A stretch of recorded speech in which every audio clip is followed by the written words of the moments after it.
Good morning, Angel. Good morning sa inyo dyan na lahat. Diego, Beth, Doc Ja, Kikay, Kong Erin. Morning. Morning po. Morning sa inyo. Wala na yung nag-a-apply sa'yo. May aplikante. Natanggap ba si Rina sa trabaho? Tanggap mo ba, kuya? Gusto niyo interviewin? Pwede ba?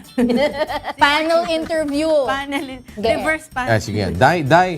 Dai. Ito yung mga silosa, oh. Tsaka yung mga silosa. Natawa ko, bongga. Dai, andyan ka pa, Dai? Yes, I'm right here. O yan, gusto ka daw kausapin nila. Si Doc Ja, si Angela, si Kikay, si Beth, sino pa? Si Kong Erin at saka si Diego. Gusto ka daw iuwi ni Diego. Oh my gosh! Oh no, I'm good friends with Angela. Kaibigan ba si Angela? Aral to, aral. Kaibigan, Very good. Kaibigan pala to eh. Oh. Parang kuya, parang nasa telenovela yung si Day. Papalitan ko nga ng muka eh. Tinan mo kuya, nagsasalita, tapos bumubuka yung bibig, walang sinasabi. Hindi, nag-i-smile lang siya. Oo. Tuturuan daw ni Doc Ja si Day mag Filipino. time check. Oo nga, hindi niya alam. go, Yan, Doc Ja. Doc. 47 minuto pasado ang Kalipas. kalima ng Anong umaga. pasado? Makalipas. Oo, pasado. Ano yun eh? Pasado grade yun. Ano ba yun? Spanish. Oo. Makalipas. Makalipas ang ikalima ng umaga. Makalipas. Paano mo sasabihin sa Tagalog, Doc Janice, ang 1,848? 1,000. 1,848. Marunong na magtagalog ah. Yan ang jacket. Pinag-aralan ko yan eh. 2019. 2019. Parang digital assistant din. Talaga, pwede. Doc Janice. She would be a good AI. Exercise now. Mas magaling kami ni Angel kaysa kay anong pangalan ni Day, kay Day. Oo nga eh, napansin ko nga eh. Ano ba ibig sabihin, kuya, ng DAI? What does it stand for? Digital. Magagalit na sa'yo si Day niyan. Tanongin mo siya kasi tinanong ko na yan kanina eh. Digital assistant. Hindi. No, Intellectual? it's digital artificial intelligence, Kikai. Oh!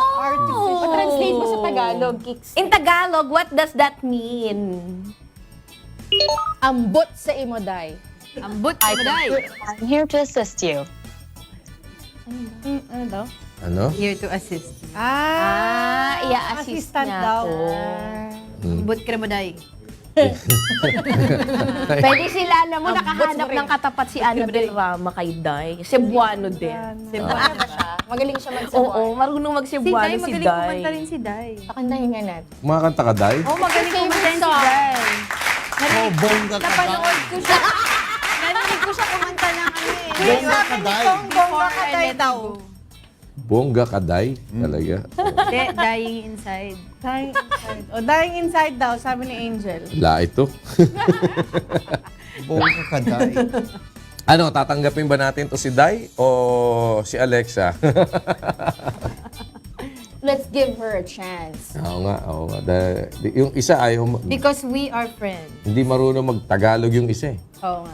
At least yung isa, multilingual, di ba? Oo. Marunong mag-Cebuano, English at Tagalog. Kaya lang, Galing pa kumanta. nagagalit si Vic Lima. Gusto ni Vic Lima, Kamaniwala kay Vic. Ilocano. Hi, Yan. Vic. Sige. Morning. Day, paano daw sabihin sa English ang paggawa na mabuti ay hindi magbubunga ng masama? Talagang maraming ano. Ayan. Doing good will never result into evil. O, ayan. Awesome! Ginawa niyo, translator eh. Ayan, sige, kayo, ano kayo dyan? Ano bang gusto niyo? Angela, may balita. Ano kami? Si Angela may balita. Si Map- Angela. Ako ay Angel. may balita. Angel. Sige nga. Ito ang balita. Pwede ka pala eh, oh. Mamaya. Sige nga. Tingnan natin. O You hindi sound really Sige. good, Kaya mamaya, Angela. ano na daw We're yung IAB? Ito Oh. ang balita. Gayon na. Ikaw nga. Sige nga. Gayahin mo nga. Dali, gayahin mo daw. Angela. Kaya mo yan, Angela. Paano ba? Ayan, edi ikaw naman. Nagagayahin ko si ano. Ayoko Dai. gaya. Walang original. O, di magkaroon ka ng originality. O, go. Hindi na, yung ano ko na lang. O, sige. O, ikaw na. Ito Ano? muna kuya, ha? Pansamantalang isinara ng isa sa sikat na pasyalan po dyan sa Edmonton, Canada dahil tumataas yung temperatura doon sa kanilang lugar na delikado po para sa mga namamasyal doon. So alamin natin ang buong detalye ng balita na yan mula kay Ashley Gueco na mula sa Edmonton, Canada. Ashley! Good morning, Kuya. Good morning, Angela. Pumalo sa positive 8 degrees Celsius ang temperatura dito sa Edmonton nito lamang weekend. At dahil dito, pansamantala munang isinara ang isa sa sikat na pasyalan dito ng Edmonton Ice Castles. Ang Edmonton Ice Castles ay may lawak na halos kalahating ektarya. Gawa ito sa mahigit na 25 million pounds ng yelo. Ilan sa mga featured attraction dito ay mga ice-carved tunnels, fountains, slides, frozen thrones at ice towers. Nagbukas ang atraksyon ito noon lamang January 4. At dahil sa pagtaas ng temperatura nitong weekend na may kasamang freezing rain, nagpasya ang mga otoridad na isara muna ang naturang attraction bilang pag-iingat dahil sa pagdulas ng paligid dahil na rin sa pagkatunaw ng snow. Inabiso ng mga residente ng syudad na muling magbubukas ng Edmonton Ice Castles nitong Martes. But, ano ba ang temperature? What happened? Wala, frozen sila sa Edmonton, Ashley? Canada. She Are you there? cannot outsmart Mother Nature. Ashley! Ito, sinara. Balik po sa inyo dyan sa studio. Ashley, tanong lang namin ano ba yung eksaktong temperatura dyan ngayon sa Edmonton, Canada? Alberta. Right now po, it's negative 4 degrees Celsius but it feels like negative 10 with the wind chill. O ngayong sarado ngayon na temporarily yung park na yan, saan ba pwedeng mamasyal pa yung ibang mga residente dyan? O stay muna sila sa Pwede sa po kayong bahay. mamasyal dito sa downtown Edmonton. Anong mapupuntahan doon? O ano mapupuntahan dun sa downtown? Meron po kaming legislature dito at meron din pong Rogers Place. Okay, sige. Maraming salamat sa iyo, Ashley Gueco, live dyan sa Edmonton, Canada. Edmonton, Alberta. Alberta, Canada. O ito naman, sinusulong ngayon sa Hawaii ang panukalang batas na magbibigay ng mabigat na parusa sa mga namamaneho ng nakainom ng alak. Driving under the influence. Yan ang ulat ni Janiel Panoy live mula sa Hawaii. Good morning, Janiel. Good morning, Kuya. Good morning, Kong Erin. Naniniwala si Representative Chris Lee na hindi sapat ang kasalukuyang parusa sa mga nahuhuling nagmamaneho ng nakainom ng alak gaya ng pagbawi ng lisensya o pagmumulta. Kaya naman isinusulong niya ang panukalang batas na magbibigay ng mas mabigat na parusa sa mga lalabag sa drunk driving. Gaya ng pagbabawal o hindi maaaring bumili ng alcoholic drinks sa loob ng 3 taon ng isang convicted dahil sa drunk driving. Iminungkahi rin ni Representative Lee ang pagkakaroon ng lisensya na may special mark na magbibigay ng alerto sa mga retailers na huwag silang bentahan ng alcoholic drinks. Hindi naman sang-ayon ang iba dito dahil posibleng future legal issues na maaaring mangyari tulad ng issues sa privacy at constitution. Hindi naman agad inilatag lahat ang specifics ng bagong proposal at dapat pa itong pag-usapan ayon kay Representative Chris Lee. At yan muna ang latest. Kung Erin, balik sa inyo. Maraming salamat, Janiel Panoy. Kamusta ang weather dyan sa Hawaii? Ngayon, kung Erin ay 24 degrees Celsius, it feels like 19, kaya medyo malamig sa amin ngayon. At anong oras ngayon dyan sa Hawaii, Janiel? Ngayon ay 11:55 a.m. ng Monday. Aba, magtatanghalian ng Monday. Okay, nasaan ka, Janiel, ngayon? Sa Hawaii? Nandito kami ngayon sa Kahanamoku Lagoon, Kong Erin. Okay. Maganda, maganda. Akala ko nasa beachfront ka ng kwan ng... Ang ganda, oh. Oo, ng Waikiki. Actually, part po ito ng Waikiki, but ito yung man-made portion ng Waikiki Beach. Okay. Sige, maraming salamat, Janiel Panoy, live mula sa Hawaii, USA. Alright, nagpalabas ng wind warning ang Environment Canada sa mga resident sa Calgary, Canada. Alamin natin ang detalye kay Florabel Macanas, live mula sa Calgary, Canada. Florabel, go ahead. Good morning, Kuya. Good morning, Diego. Ang Environment Canada ay nagbigay ng wind warning kahapon para sa mga residente sa City of Calgary at iba pang mga lugar sa southern section ng Alberta dahil sa malakas na hangin. Ayon sa Environment Canada, aabot sa 90 hanggang 100 kilometers per hour ang pagbugso ng hangin na maaaring maging mapaminsala. Sakop ng advisory ang ilang area ng far north gaya ng Lloydminster, hanggang sa Crow's Nest Pass sa southwest at Cypress Hills Provincial Park ng southeast. Bilang paghahanda na naman ng mga otoridad, naglagay ng mga asin at small pebbles sa mga kalsada ang mga crew ng Snow and Ice Control Team, lalo na sa deck ng tulay. Makatutulong ito upang mabilis na matunaw ang yelo at iwas sa pagdulas ng mga sasakyan. May mga karagdagang staff din na ipinadala during the operation ng transportation infrastructure. Nakafocus sila sa true lanes on priority routes at paglalagay ng karagdagang safety precautions sa daan. Inaasahan naman na ma-clear up na ngayong araw ng Lunes, 7 a.m. MST o mawawala na ang malakas na hangin at magiging maaraw, ngunit malamig pa rin ang panahon ayon sa forecast. Sa ngayon ay hindi pa inaasahan na mag-advise ng snow route parking ban ng City of Calgary. Ang snow route parking ban ay inaanunsyo 24 hours matapos ang pagbuhos ng snow at tumatagal ng 72 hours. Inilalabas ito upang may sapat na oras ng city upang maklear ang mga daan. Bawal magpark ang anumang sasakyan sa mga lugar na may sign na snow route parking ban at ang mga lalabag ay may katampatang penalty. Sa ngayon, patuloy na bumabagsak ang temperatura dito sa Calgary. Makakaranas din ng mga pag-ulan at flurries o light snow, na inaasahan din na magdudulot ng black ice kapag bumaba ang temperatura at mag-freeze ang snow sa mga kalsada. Ang makalsada at sidewalk ay maaaring maging mayelo lalo na sa residential areas dahil sa pagbabago ng weather conditions. Habang ang mga crew ay nagsisikap na mapanatiling ligtas sa mga main roads, pinapayuhan pa rin ng Calgarians na mag-ingat sa hills at mga deck ng tulay and of course, to drive safely throughout the winter. At yan ang update mula dito sa Calgary, Canada. Yes, Florabel, yung ganitong weather condition na nararanasan nyo ngayon, last year ba, same thing din? May ganyan din nangyari? Yes, Diego. Actually, ngayon ay milder pa. Milder. So, in other words, mas malamig pa last season ba? That's right. December and January last year ay merong snowstorm dito sa Calgary kung kaya't mas madalas ang paglilinis ng City of Calgary sa mga kalsada. Florabel, sa how long have you been in Canada?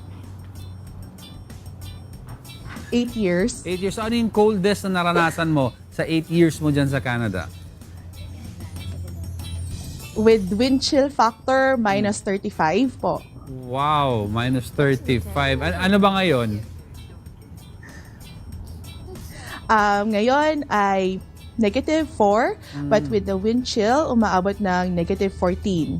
So, ang tanong ko, kung minus 35, ano yan? Tuloy-tuloy pa rin? Ang parang life goes on? May work pa rin? Yung mga establishments bukas pa rin? That's right.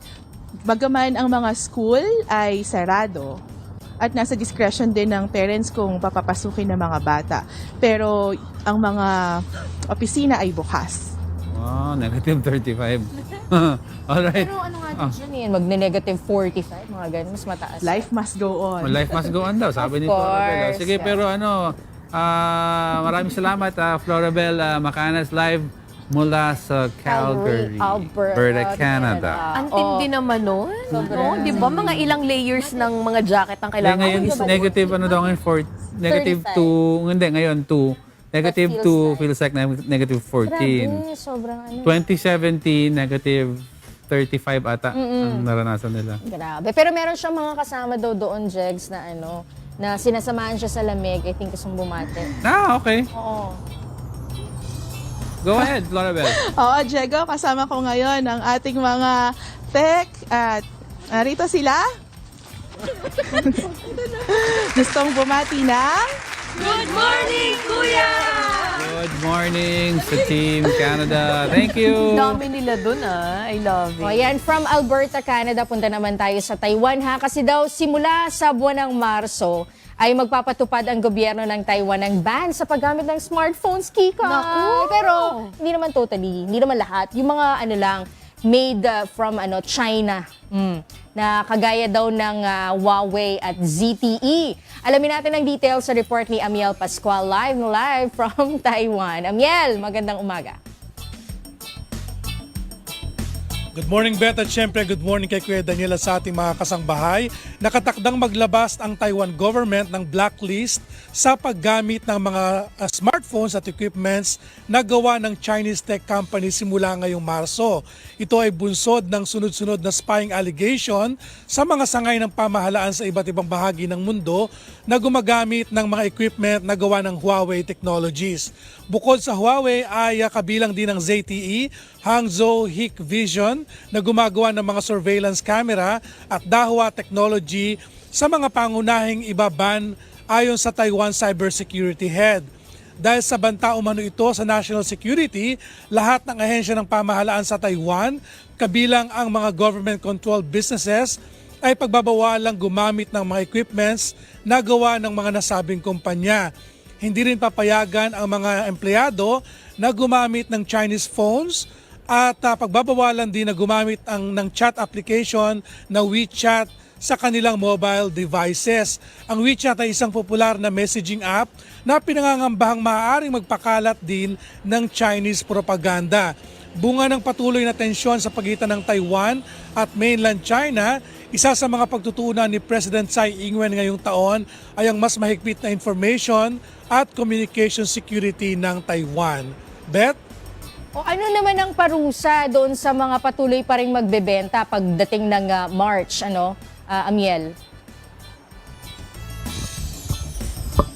Actually, Beth, wala pa silang inilalabas na guidelines patungkol nga dito sa nasabing pagbaban. Ang malinaw lang doon sa ulat natin, Beth, ay pagbabawalan na gamitin ang mga China-made phones sa mga government agencies. Ibig sabihin, kung ang isang ahensya ng pamahalaan ay mayroong mga smartphones, mga equipments gaya ng mga Wi-Fi, cloud services, ay ititigil ito at papalitan ng mga ibang provider. Hindi sila gagamit ng anumang gadget na galing sa China dahil nga sa pangamba na maaari silang maispiya o magkalat nga ng mga tinatawag nila na fake news o ng mga propaganda. So sa ngayon, ang plano pa lang ay sa mga government agencies pa lang. So hindi pa nila talaga sinasabi na totally ibaban ito sa buong bansa ng Taiwan. Wala namang ganong balita, Beth, dahil lang ang Taiwan naman ay kabilang doon sa free market dahil may marami pa rin talaga ang tumatangkilik sa mga China-made phones at hindi naman ito nagbibigay nga ng risk sa mga ordinaryong mamamayan. Bukod lamang doon sa mga nasabing at iba't ibang ahensya ng pamahalaan na mayroong mga banta sa national security. Alright, Amiel, thank you so much sa'yo. Malamig pa ba dyan? Pumunta si Kikay Yes, Beth. Ngayon ay patuloy nga ang pagbaba ng temperatura. Ngayon ay 14 degrees Celsius at inaasahan natin na mas bababa pa ito sa pagpasok ng Pebrero. Alrighty, maraming salamat sa iyo, Amiel Pascual, live sa Taiwan. Hindi naman pala. Kala ko naman buong China ibaba na talaga. Buong Taiwan ibaba na yung mga China phone. China ba? Alam ko Taiwan yung... Taiwan. Taiwan. Yes. Ayun nga, like, kasi even in China, may mga, di ba, very strict sila dun sa websites Oo. na pwede mong pasukin. Wala kang Google, di ba? Walang Facebook. Walang Facebook. Walang May kailangan ka, naalala ko nung nag-Shanghai kami, may kailangan kang VPN. Exactly. Para VPN. makapasok ka dun sa mga Facebook at saka dun sa ibang mga chat apps na banned sa China, kailangan mong gamitin yung VPN. So, magda-download ka ng VPN, dun ka magko-connect bago ka makapasok dun sa mga websites. Samantalang dito sa atin, lahat Lahat ng tao may Facebook, Dahil ano, pwede lahat social ng gusto media. mong i-check, kayang-kaya. Very accessible. Pero ito sa ibang bansa naman, nagpalabas ng Winter Spare the Air Alert ang Bay Area Air Quality District sa San Francisco Bay Area dahil din sa mataas na smoke pollution doon. So alamin natin yung buong report mula kay Abby Valdez live mula sa San Francisco, California. Hi Abby, good morning! Good morning, Kuya. Good morning, Rina. Good morning, Kuya. Good morning, Rina. Winter Spare the Air Warning. Ito ang ipinalalabas ng Air Quality Management District dito sa San Francisco Bay Area kapag mataas ang air pollution tuwing winter. Kapag nakataas ang alerto na ito, ipinagbabawal ang paggamit ng mga kahoy o anumang solid fuel sa kanilang mga fireplace maging sa loob o labas ng mga bahay.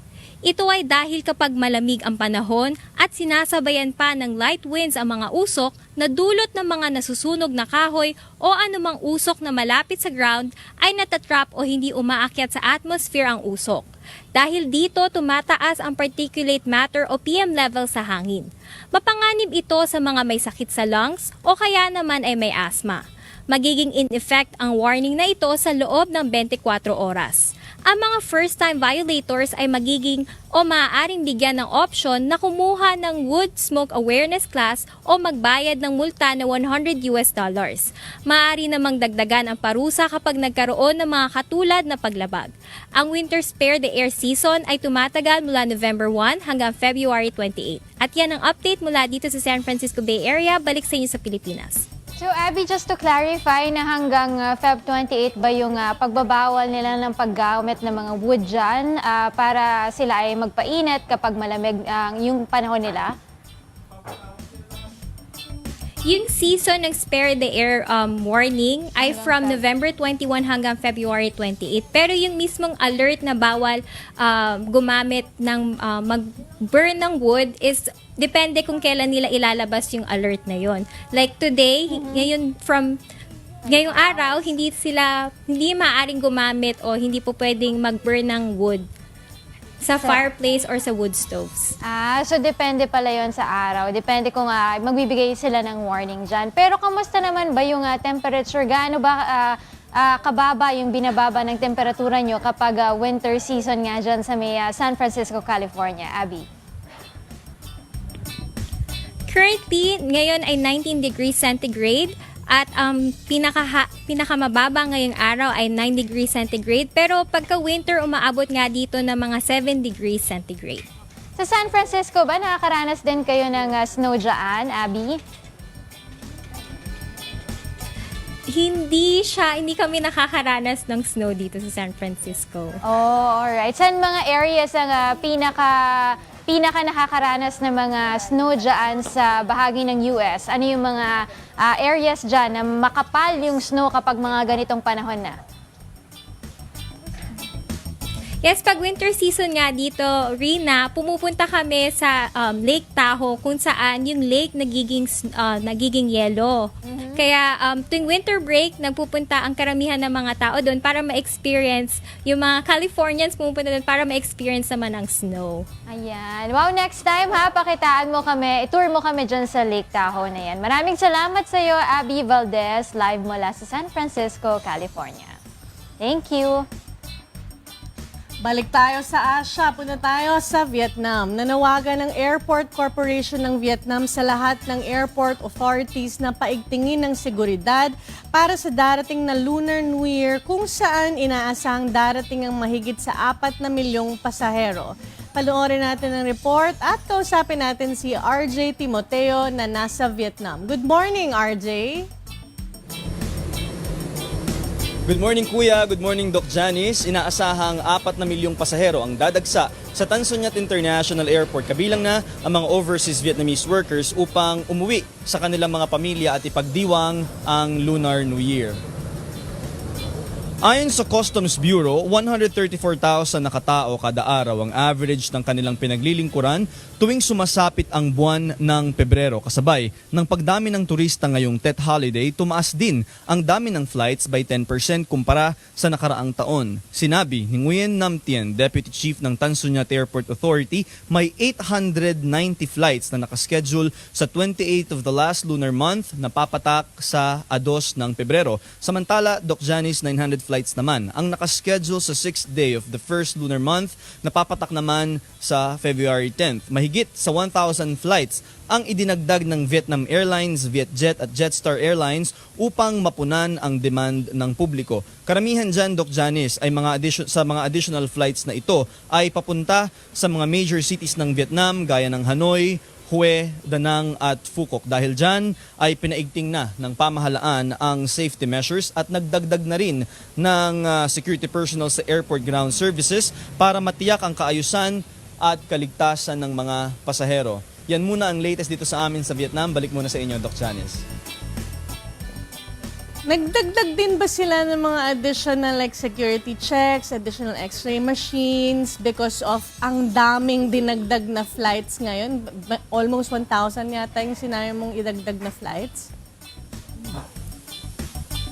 Yes, Doc Janice, ngayon ay halos nasa 500 na ang idinagdag ng Tan Son Nhat International Airport. Yun ay nandoon lamang sa loob ng pasilidad ng airport. Hindi pa kabilang dyan yung mismong security na ipinatupad ng Ho Chi Minh City sa pamamagitan nga noong kanilang mga local police. Pero Doc Janice, yung mga x-ray machines ay wala naman tayong napabalita na nagdagdag sila dahil sa kasalukuyan, Doc Janice, ay meron lamang 2 terminal ng airport dito sa Ho Chi Minh City. Yan ay yung domestic at international. Wow, so kailangan i-expect ng mga tao na medyo magiging mahaba ang mga pila at pumunta ng maaga sa mga airports ng Vietnam because of this pala. Kasi tao ang mag-check, no? So medyo kailangan mas masusing pag-inspect ang gawin nila. Okay, maraming salamat sa iyo, RJ. Yes, Doc Janice. Yes, RJ. Yes. Oo, yes, Doc Janice, dagdagan lang natin, tama ka, yung pinapayuhan natin, di lamang yung mga Vietnamese, kundi pati na rin yung ating mga kasangbahay dahil itong Tet Holiday na to, 3 linggong walang pasok sa buong Vietnam. Kaya inaasahan na maraming mga OFWs din ang uuwi sa Pilipinas upang magbakasyon naman. Talagang pinapayuhan natin sila na sana ay dumating sila sa airport ng mas maaga dahil inaasahan na mahaba ang pila. Gayon pa man, meron namang mga x-ray monitors na mag-check ng kanilang bag pero paigtingin lang yan noong mga security personnel. Pero alam mo, Doc Janice, ang maganda dito kahit na mahaba ang pila sa immigration at ganoon din sa pag-board ay hindi masyadong nade-delay yung mga flights kahit nagdagdag pa ng 1,000 flights dito, Doc, ay pumapatak lang ng 20 to 35 minutes yung average na delayed ng flight dito. Malayo pa yan doon sa 1 hour hanggang 2 oras na delay kapag sa airport natin manggagaling. Nainggit naman ako doon sa sinabi mo, kahit na 1,000 ang dinagdag na flights, 20 to 35 minutes delay lang. Kailan kaya mangyayaring ganyan lang? Walang delays dito sa Pilipinas. Anyway, tama ka, maraming uwing mga Pilipino. So sana nga matandaan nilang lahat na maaga sila dapat pumunta sa airport sa Vietnam because of that. Alright, may gusto ka pa bang idagdag, RJ? Yes, Doc, tama ka. Wala na, Doc, yun lang naman at payuhan lang natin yung ating mga kasambahay na huwag kayo magdadala ng kahit na anong pinagbabawal sa airport dahil noong nakaraan ay umuwi tayo ng Pilipinas at medyo naantala tayo dahil nakapaglagay ako ng power bank doon sa check-in na malaking mahigpit ang mga airport personnel dyan. Talagang pinababa pa nila ako para buksan yung maleta at tanggalin nga yung power bank. Oo, tama. Ang mga power banks at ang mga chargers dapat nasa hand carry talaga. Alright, maraming salamat RJ Timoteo na nag-ulat mula sa Vietnam. Pinag-utos na ni Pangulong Duterte ang pagpulbos sa grupong Abu Sayyaf Group o ASG kasunod ng naganap ng twin blast sa Sulu noong linggo kung saan 21 ang nasawi at 76 ang nasugatan. Si Dante Amento may report. Paghihiganti ang isa sa nakikitang dahilan ng Armed Forces of the Philippines sa pagpapasabog ng isang nagngangalang alias Kama sa Sulu noong linggo. Sa ulat ng Western Mindanao Command, umabot na sa 21 ang namatay at 76 ang sugatan. Si alias Kama ay kapatid ni ASG Subleader Sukara Ingog na napatay ng mga militar noong August 2018. Miyembro din ito ng Adyang-Adyang na isa sa grupo na affiliated sa Abu Sayyaf. Sa kuha ng CCTV, makikita si Kama at ang dalawa pang kasamahan nito na naglalakad matapos ang unang pagsabog. Ilang segundo lang ang nakalipas, may dinukot ito sa kanyang bulsa na pinaniniwala ang cellphone at pinasabog ang isa pang IED sa labas ng katedral. Pagkatapos ay agad na tumakas ang mga sospek sa lugar. Ayon kay Colonel Jere Besana, tagapagsalita ng AFP Westmencom, base sa kanilang intelligence report, matagal nang may planong gumawa ng karahasan si Kama. At ito rin yung nagbanta sa atin, na-monitor natin yan through our intelligence, na gaganti talaga ito. So ito yung matagal na natin binabantayan since last year. At may dalawa pa siyang kasama actually. Ito yung mga adyang-adyang. Ang adyang-adyang kasi nag-evolve ito from mga criminal syndicate dyan or mga, alam mo yung mga adik-adik sa hulo nung araw. Samantala, bumisita si Pangulong Rodrigo Duterte sa Sulu kahapon, partikular sa pinangyarihan ng pagsabog. Galit na ipinag-utos ng Pangulo na pulbusin ang bandidong Abu Sayyaf Group sa lahat ng paraan at kagamitang mayroon ang sandatahang lakas. I ordered you to destroy the organism. I'm ordering you now pulpugin ninyo ang Abu Sayyaf by whatever means. Meron man tayong helicopter, may aeroplano, may mga barko. Yung mga bala natin dyan sa mga kanyon ninyo. Sa ngayon, naka-lockdown ang Sulu. Tiniyak naman ng AFP na gagawin nila ang lahat upang mapanagot ang mga sangkot sa karahasang nangyari sa lugar. Grabe. Nakakalungkot naman talaga yun. Pangyayari. Yan eh. Sobra. Hello. Sobra. Tsaka hindi pala first time, No. Ilang beses na rin palang And to think, nagpasabog doon. this is under martial law, ha? Yeah. At mahigpit sila supposedly in that area. That's the reason why may mga military and coast guard na nadamay. So, Kasi first responder sila dun sa unang pagsabog. Sa parking yung second. Nakaawa. Ang daming Oh, sugatan. yung pagsabog within the area din mismo. Doon sa parking nung cathedral. Nakakalungkot. Eh, during the normal days nila nun, under martial law nga, di ba? Mahigpit na sila doon, supposedly. Tapos, ayan, ano nangyari? So, sabi naman nila, baka daw talagang merong security lapses. Anong baka? Totoo may security lapses ka? Kasi nakalusot. Intelligence lapses. Ayan. And you know Kulang how sa much- intelligence. How much the budget is? I think it's around 7B ang budget. Ang budget I'm for not that sure. one. Hindi nagagamit ng maayos. Intelligence. Anyway, naniniwala ang isang eksperto na nag-aaral tungkol sa terorismo na ang pagpapasabog sa Hulo Sulu ay pagpapakita ng mga terorista ng kanilang pagtutol sa Bangsamoro Organic Law na naisipatupad sa Mindanao. Yan ang ulat ni Grace Cassie. Pagtutol sa Bangsamoro Organic Law o BOL ang nakikitang dahilan ng isang eksperto sa pagpapasabog ng mga terorista sa isang simbahan sa Hulo Sulu. Ayon kay Professor Romel Banlawi, chairman ng Philippine Institute for Peace, Violence and Terrorism Research, masusing pinlano ang pagpapasabog at itinaon pagkatapos ng plebisito. Lumalabas dito na hindi kinakatakutan ng mga terrorist groups na to kung ano man ang itatayong Bangsamoro government dahil iba ang sinusulong nila, ang pamahalaan ang sinusulong nila ay Islamic State na link sa ISIS. Naniniwala si Banlawi na ang grupong Abu Sayyaf ang nasa likod ng pagpapasabog. Trademark umano ng grupo ang pagsasagawa ng magkakasunod na pagpapasabog upang mas marami ang mabiktima nito. Kapareho din umano ito na magkakasunod na pagsabog na ginawa ng Abu Sayyaf gaya ng Rizal Day bombing noong 2000 at Valentine's Day bombing noong 2005. Yung Abu Sayyaf group, foreign assisted yan. Kaya doon nila natutunan yung pagkasagawa ng bomba at yung mga estilo ng pagka-atake. Particularly, ang pagta-target sa isang Christian entity. So, yun. Ang kailangan maging alerto, no? Parang, it's a tactic now, eh. Expect 2 bombs. One inside, one outside. Lalabas. Oo.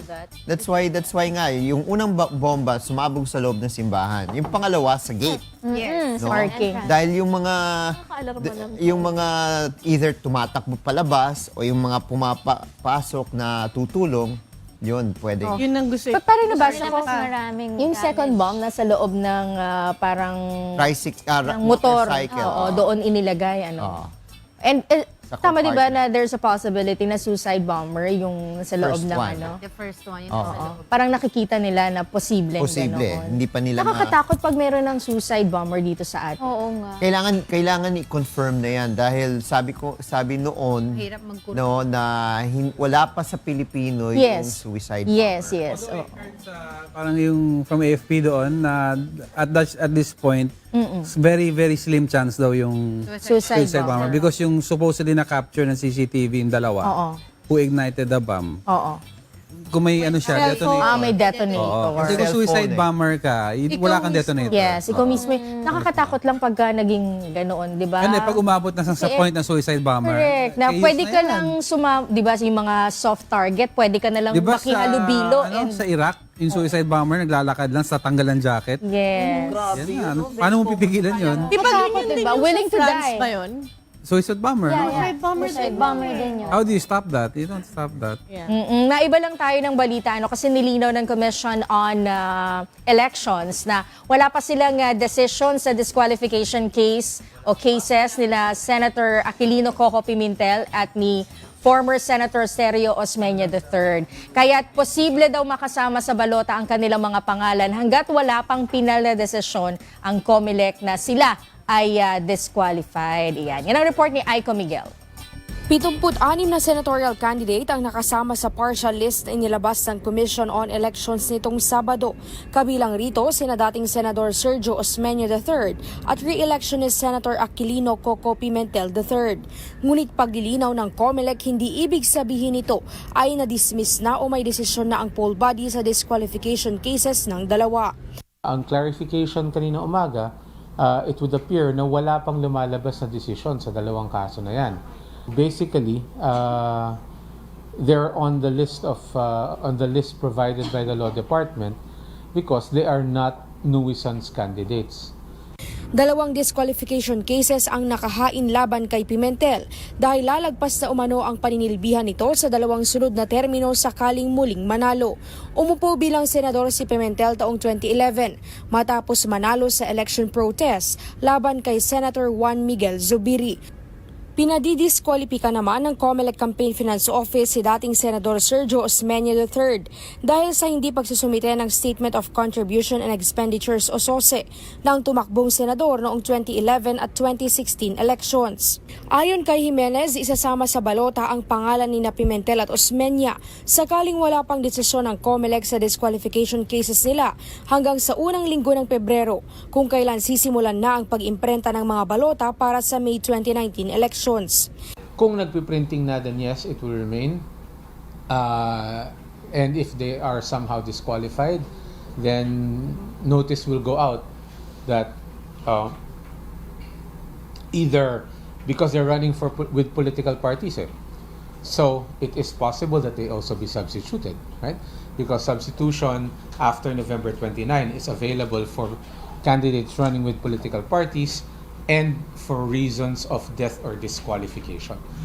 Sa ngayon, nakaabang pati ang National Printing Office sa pinal na desisyon ng Law Department at Comelec and Bank sa kaso ni Osmeña at Pimentel para sa pinal na iimprenta sa balota.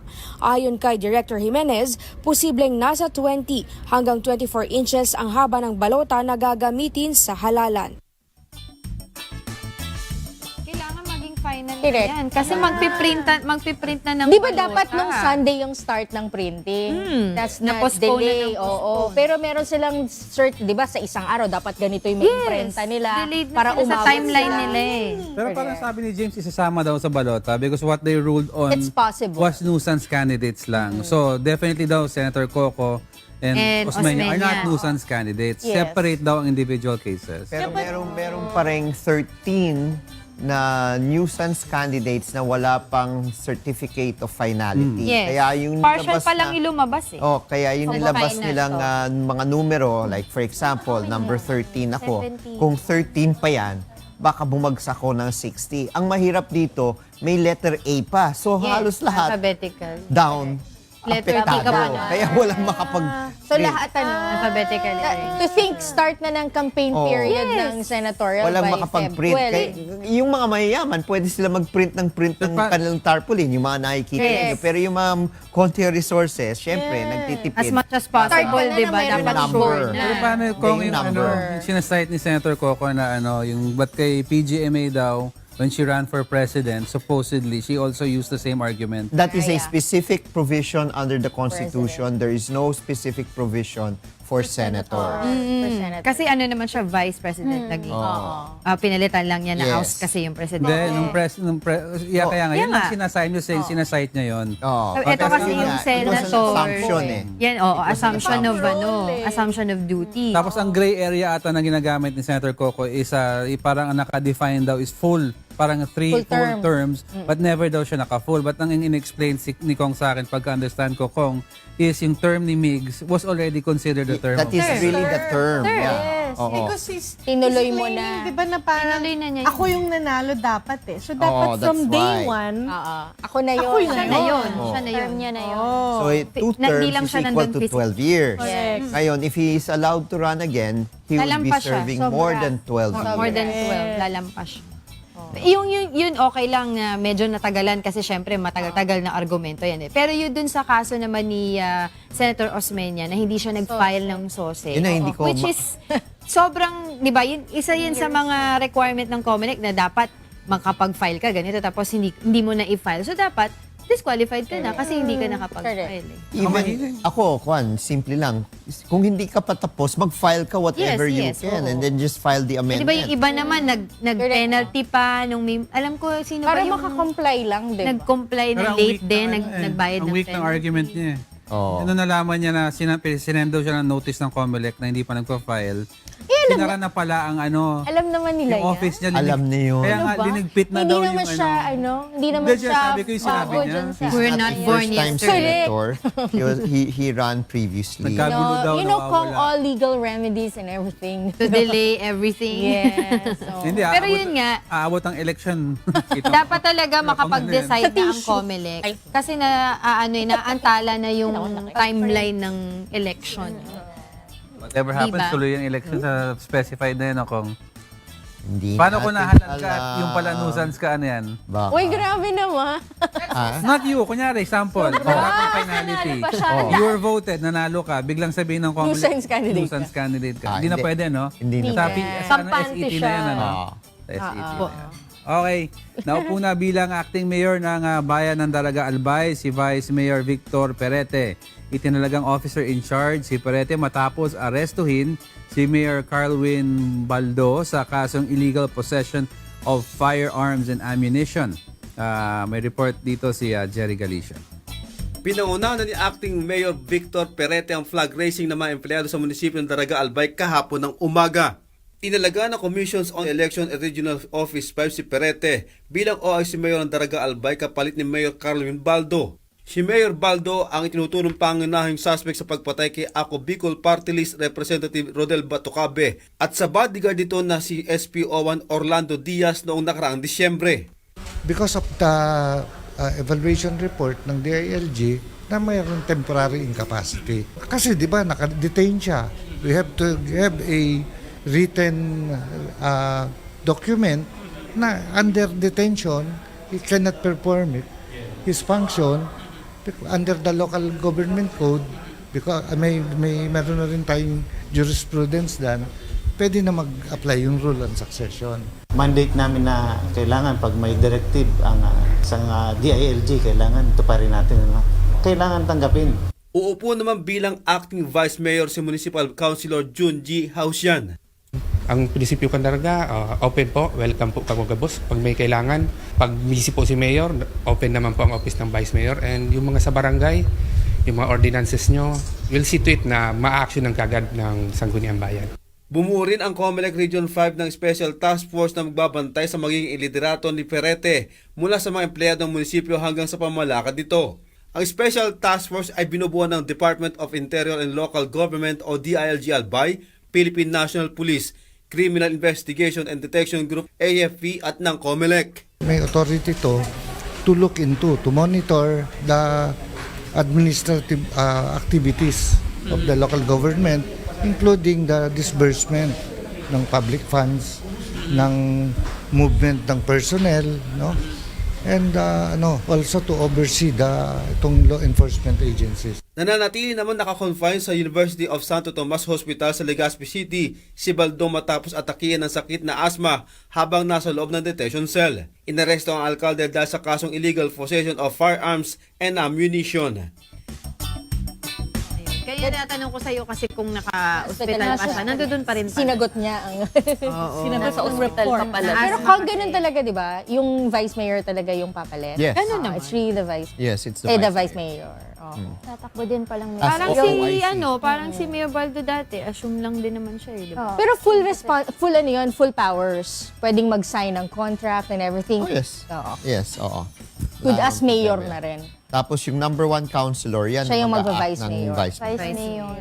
Pero habang nasa ospital si Mayor Baldo, ano yun, hindi talaga siya makakalabas ng ospital? Meron din ba nagbabantay sa kanya? May police Meron talaga. security. Hospital arrest. Yes.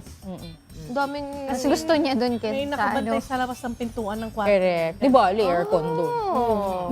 Pero Hindi at siya least, maasma doon. komportable pa rin. Hindi siya maas. Pero Pero pag-usapan ayaw lang mo namin. yun. Kunyari nasa ER, tapos biglang may mga pulis, tapos may pasyente minsan Mas gusto mo nakaposas pa kulungan o talaga. ano? Pero hindi. Ibig sabihin, bilang doktor, bilang tao sa loob ng ospital, ayaw mo ng gano'n. Daming Parang may nakikita ka na may pulis, tapos minsan may, ano ba yun, may posas pa, naka-handcuff pa sa railing ng bed yung pasyente. Parang, okay. Ano yan eh, standard operating Kapag may mga ganyang mga nako-confine na mga may kaso, ano yun, hinihiwalay nyo sila? Hindi. Talagang Kung ano yung nila, ma-avail nila. Ng pasyente, kung anong room Yung ma-avail requirement at availability. Akala ko ng room. ina-isolate nyo. Kung who pays for that, the hospitalization? Pagka ganyan na dapat na sa Supposedly, procedure. ano yan? Pwede yung pamilya. Oo, dapat Kung choice personal ng family expense na. yan. Tsaka kung kunyari choice ng pasyente na mag-private hospital. Sarap. Kung Kesa sa preso. government, minsan, binabayaran kasi dapat nasa preso siya, di ba? Pero kung Pero pag- gusto pag- niya na private, kailangan, Pag na yun, sabihin natin na sa government, kung pay room yan, pay room, babayaran pa rin Babayaran ng niya. relatives. Ngayon, kung private hospital, babayaran talaga ng family yon. Kasi Huling tanong, Doc Janice, interesado ako. Para kung sakaling, you know, kaso si Kika. Anong karayong ang ginagamit? my God. Hindi. Oh. Di ba kunyari na-confine ako tapos may kaso ako. Pwede ba kitang pakiusapan, Doc? Pwede ba wag mo muna ako i-release? Pahabain mo muna yung ano ko. Against Kasi sa ayoko talaga doctors, doon. ano? Ethics. Okay, Pwede you're ba yun? talking to me? Oo. Ito po ay opinion ko lamang. I will say no. If you need to be discharged, I-discharge I will mo say ako. I'm going to discharge you. If you don't want to be discharged, I'm gonna write it down per patient's request. Kasi kumbaga parang number one, I don't want to be held liable for something na alam ko naman pwede na kita i-discharge eh. So, I can always write in the chart per patient's request. Ngayon, kung kunyari, i-threaten mo ako or whatever, simple lang, magsusumbong ako. Bayaran kita ganun. Oo. The report mo. Kasi pag ganun din, tapos nalaman niyo, bayaran din. ako, I can also be sued. sued, diba? Yes. Pwede rin ako magkakaso kung nalaman na, uy, binayaran si Doc Janice para hindi discharge si Baka Kika. matanggal Pero pa may mga lisensya doktor mo. ba na gano'n? May mga doktor ba ang ganyan? Si Doc Pebbles, kinonsulta ako tungkol dyan. Denied ko siya dyan sa isang pasyente niya. Talaga? Ano yun? Parang ano yun? ano ba yan? Denied ko si Doc denied. Pebbles sa isang pasyente niya na ganyan. Ay, nagre-request. Kasi ang hirap Minsan din. doon ka sa tama talaga. Scary Hindi pala siya. minsan. Dapat. Scary siya kung kunyari it happens to you. Kasi kung kunyari ako, alam mo sa totoo lang ayaw mo ng high-profile patient. Yes, Ayaw mo ng high-profile patient. Pero yun nga, parang for me kasi, wala naman nung magagawa kung sa akin i-refer yan. Well, actually, hindi. Pwede kita i-deny kung hindi ka emergency case. Sa iba mo ibibigay? Basta hindi emergency. Pag emergency, I have no choice. It's in our jurisprudence, ethics and jurisprudence na book. Pero kung kunyari, hindi naman siya emergency case, pwede ko sabihin, Hindi naman life-threatening. pwede pahanap na lang ng ibang doctor, whatever. But anyway, yun nga, kasi kung kunyari katulad na ganyan, kung alam mo in your mind na gumagawa na lang siya ng excuse, you can be held liable for that. And then if they find, if like the court finds out na I got paid for it, Strip down ka di ng pati ako license. nakulong. Diba? So, Tama.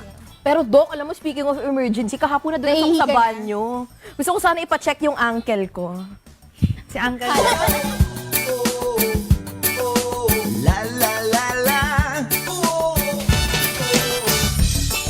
Nagbabalik po ang Good Morning Kuya. 6:39 a.m. in the morning, January 29, 2019. Bawal po sa ating mga lansangan po ngayon ay number 3 and 4. More or less, meron pa kayong 20 minutes sa Before EDSA. take-off ba? Oo. Alam niyo ba yung 20 minutes before take-off na kanta? Oo.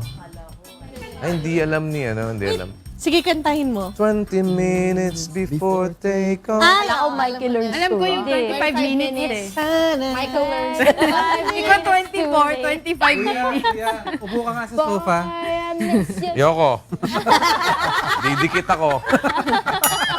Uy, kuya, mabuti na lang. Nakababa ka na, bumaba ka na. Bumaba na sa ano. Hindi, diba? Kasi tapos na yung tapos na. daw yan. Tapos na. Tapos na yung job interview. Ila-lab test ko pa eh. Sabi ko, kailangan. Ano ba yung pakonsulta sa'yo, kuya? Hindi, para sa'yo, libre lang. Oo. Hindi mo ako chinonse. Pero kailangan muna, bago ka bumalik sa akin, magpa-pop smear ka muna, ha?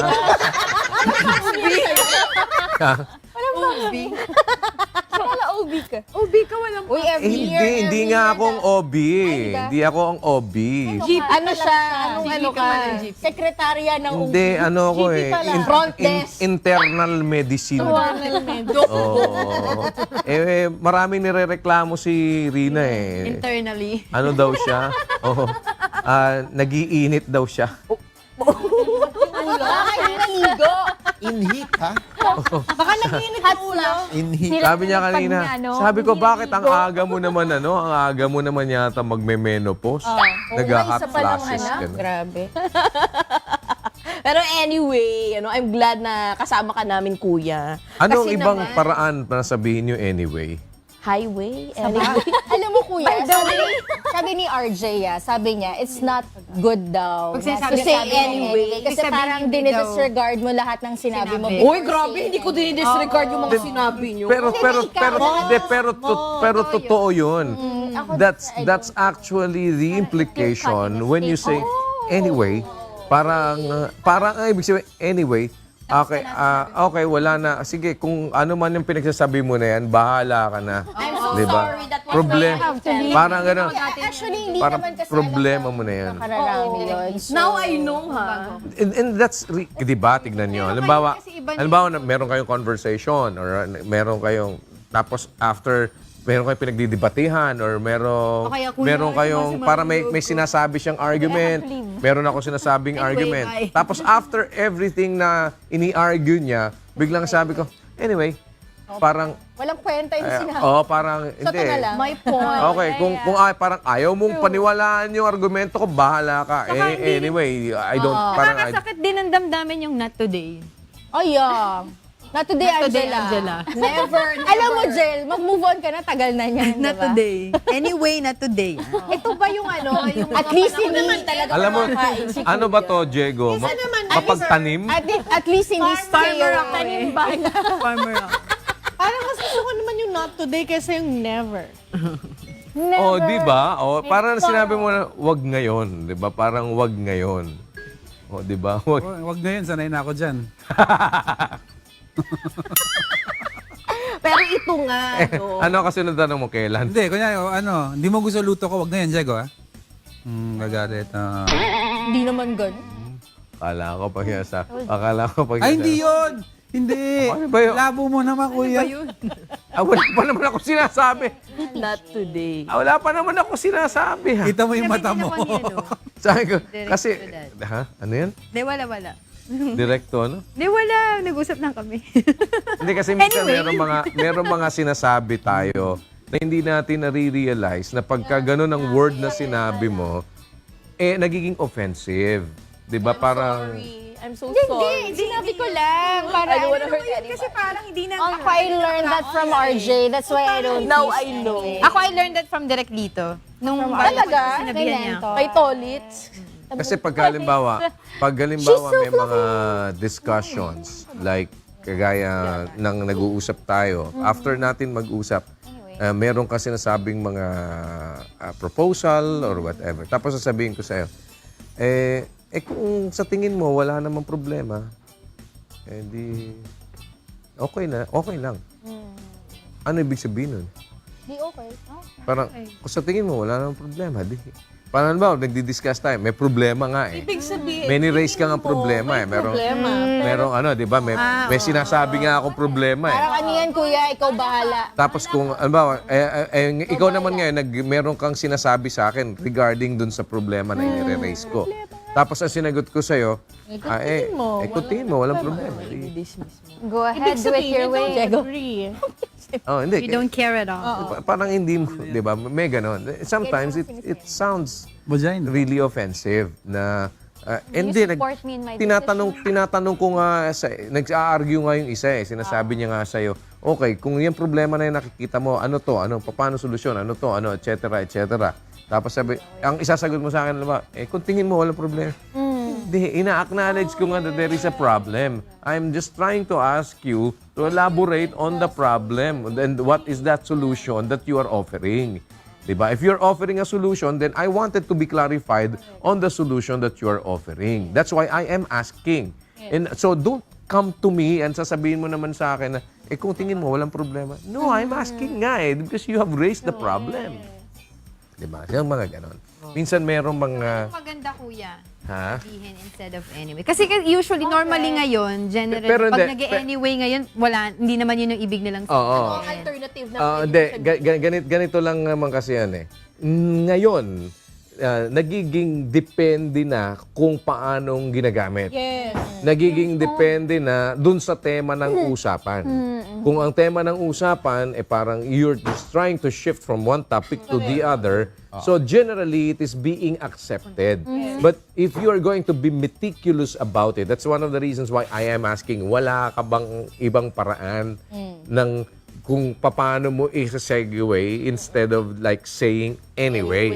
Moving Diba? forward. Kasi parang it's like disregarding all of those things that we are talking about already. Tanong ko, kasi sabi kasi ng daddy ko, never begin a conversation from another conversation with fillers of affirmation or ano. Kunyari, okay, all right. Anyway, moving on. Always confirm or you deny whatever yung pinanggalingan ng isa. If you agree or disagree, sabihin mo daw. Then you segue daw into the second conversation. Kunyari, I don't agree with you put a close to it, kumbaga. Tapusin mo daw. Parang ang isang conversation ay parang yung isang relasyon. 'Di ba? Merong closure. Para ka makapag-move on. 'Di ba? Kapag walang closure, parang always open-ended. Parang hindi mo alam kung ano na ba nangyari. Ganyan. So pagka ganyan, mayroong mga ipinagpapatuloy, si Kapa Engyabut, kilala niyo si Kapa Engyabut? Ganito yon lagi. Pagka halimbawa, meron siyang mag-umpisa siya, nagsalita, tapos nag-break siya, babalik siya. Magpapatuloy po tayo. Ganyan. Magpapatuloy po tayo. Kaya nung minsan, ganyan, parang yung magpapatuloy tayo. Ganun sasabihin niya, magpapatuloy po tayo. Nung minsan meron, totoo to nangyari to. Live. Kasi tumatanggap siya ng mga callers yung kumatanggap siya ng mga callers, parang nagtatanong, kapaing, ganito, ganyan, kapaing. Meron isang caller dati, salbahe. Pag ganon, pagtawag sa kanya, parang, kasi alam nyo, pag live, hindi mo makokontrol Diba? Parang, dahil mga callers, minsan may mga salbahe na gusto lang manalbahe. Oo, nagtitrip lang. Bigla may tumawag sa kanya live on air. Ito nangyari to, the time ni Kapaing Yabut. Ito pagtawag na ganyan live, sabi sa kanya, Kapaing, supot daw kayo, sabing ganon.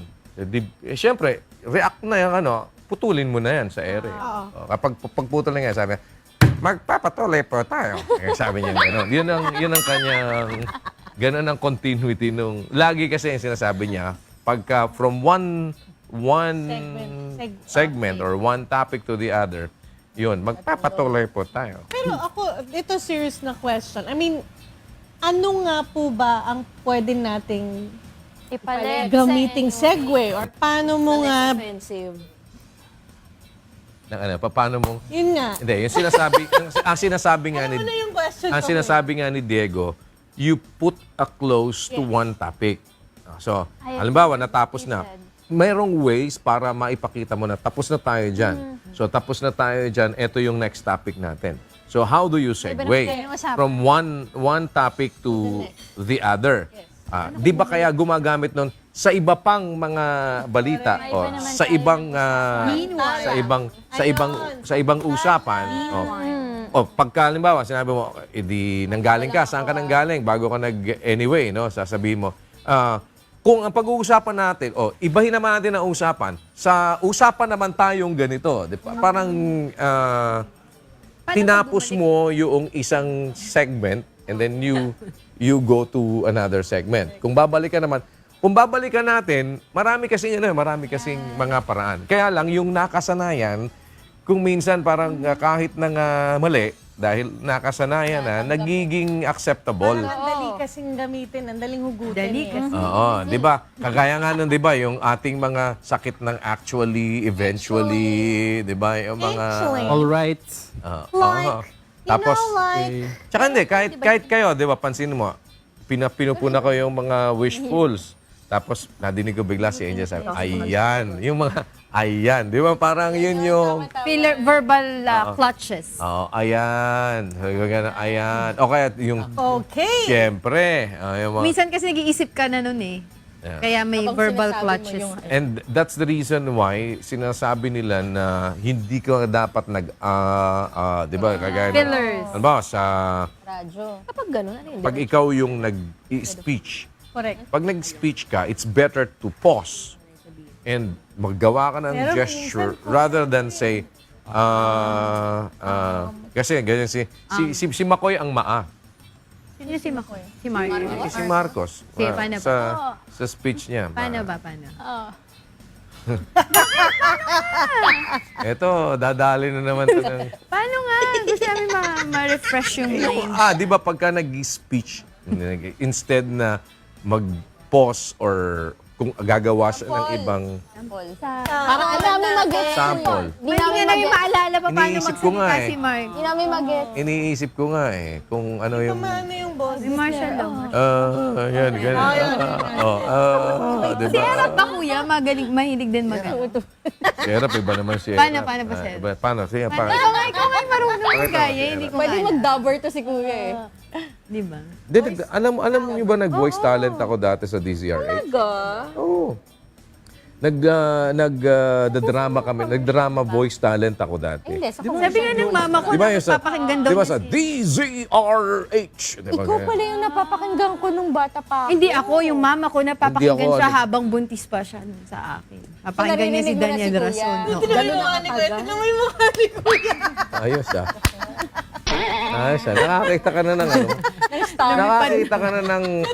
Nakakita ka na ng babae na iniuntog sa asawa niya. Ha? Sabi ng tatay ko sa akin, gusto ko maging broadcaster, ganda ng boses niyan. Nauna pa siya sa tatay. Nauna pa siya kaysa kay Hindi. Sabi ng tatay niya, nakita nga ako ng tatay niya. Oh. Solo idol eh. Hindi. Tatay niya nga nagsabi, nakita niya ako. Paglaki ko, gagayahin ko si Daniel. Ikaw may sabi nun. Oo, ikaw may sabi nun. De, marami kasi ngayon na practice kahit na doon sa iba't ibang mga nakikita natin na broadcast styles. Iba-iba sila ng naging sakit. Diba? Ayan, ngayon, si anyways, anyway. Yung iba nga, anyways. Correct. Ayoko lang ganun. Pero pag informal broadcast, acceptable ba yan? Anyway. No. There is no such thing as informal kunyari ganito, broadcast eh. Informal, parang very casual. Kwentuhan. Versus yung kung nasa taas ka ng news desk. Hindi. Depende nga doon sa kung ano yung practice at acceptable. Kasi naging generally acceptable nga yan dahil maraming gumagamit. So, depende na kung papaano ngayon yung flow ng conversation. Kasi it still can sound insulting and offensive kung yung flow ng discussion ay nandun kayo sa parang argument. Pero yung kagaya niyan, wala namang argument and she just shifted from one topic to another. Meron lang siyang gustong isegue. Yung anyway niya, hindi nagiging offensive sa atin and anybody who will be listening to it. Saka depende siguro sa age bracket. Kapag ka, Hindi, parang di ba? Totoo din. forgivable. Diba Totoo social din. media language, may acceptable. Totoo din. Kasi Kasi, kung siya tsaka kakausapin ka, kayong dalawa lang, anyway siya ng anyway, Oo. parang sarap paluin ang mukha. Pero, hindi, Pero kung sila lang, okay lang. totoo din naman kasi kung minsan yung sinasabi nila na generation gap, Yeah. na sa halimbawa millennials, merong mga certain bagay na may mga bagay na acceptable sa millennials na hindi acceptable doon sa mga nasa age na ng Gen X. parang yung mga age nila Kong Baby Erin, boomers. ganun.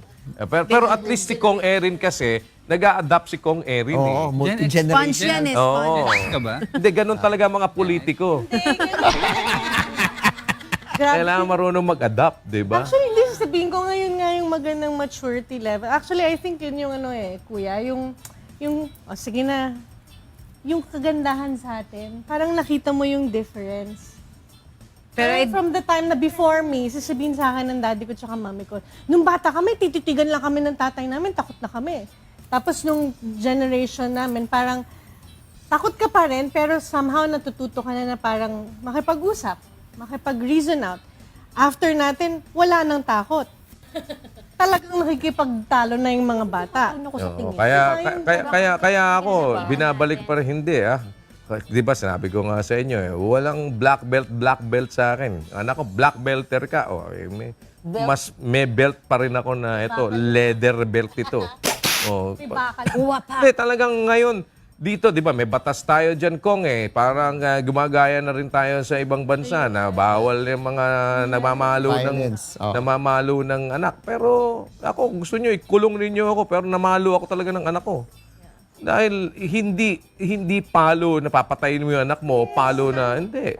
Kasi may bagay na, may bagay kasi na maituturo mo lang dun sa bata kung naintindihan niya yung mali sa isang paraan na you will be penalized, di ba? Kasi merong bagay na hindi naman abot ng bata pa pero dun sa point na kaya nang umintindi, masasabi na i-develop mo na siya, na mold mo na siya, na naiintindihan na niya ngayong reasons, pwede mo na ipaliwanag yung ibang bagay. Kasi pagka yung nag-uurong ng pamalo sa kanyang anak, sabi ng Bible dyan, napopot sa kanyang anak. Ngunit yung umiibig, nagpaparusang maminsan-minsan. Tsaka yung spare them a rod. Pag i-spoil mo yan, pagka inatras mo yung ano mo. yung ugali later on. Pagka spinoil mo, hindi rin maganda. Kaya, yan, ganun lang. Ba't ba tayo napunta dun? Sana akong itanong. Ano ba itatanong mo? Oo. Parang ngayon kasi, di ba, nakikita natin, parang kanina pa, yung mga balita na pinapakita natin, parang mas normal na ngayon na mapapanood mo, yung mga hindi mga magaganda. Parang recently, di ba, yung nangyari na twin explosions, twin bombings dyan sa Sulu, na nakakalungkot talaga. Napag-usapan kasi namin nung friend ko na parang mas marami na ang mga nangyayari, kuya, na hindi maganda. Nangyayari sa mga politiki. You know, parang mas marami pang mga... Nalulungkot ako eh. Luluha na siya. Iyak na siya. Hindi, pero talaga na. Diba? O, sige nga, umiyak ka na. Hindi, kuya, honestly. Parang nagiging normal na ngayon sa... Ano ba yan? Ganda kasi. Parang, Paano? Sige. parang natural na, Sige. kuya, na napapanood mo sa TV. Yung mga patayan, yung mga kidnapping, yung mga adik, kaysa dun sa mga... Kaysa dun sa mga, you know, mga good news. Tapos? Diba? Wala lang. Parang it's just sad what's happening to the world right now. Naiyak tuloy ako. Kasi, kuya, it's really sad talaga. You Ano know, ba, nag-audition ba to? diba? Kung kailangan yung bigyan ng mukha si Day, willing akong i-donate yung mukha ko. Wag lang yung katawang ko.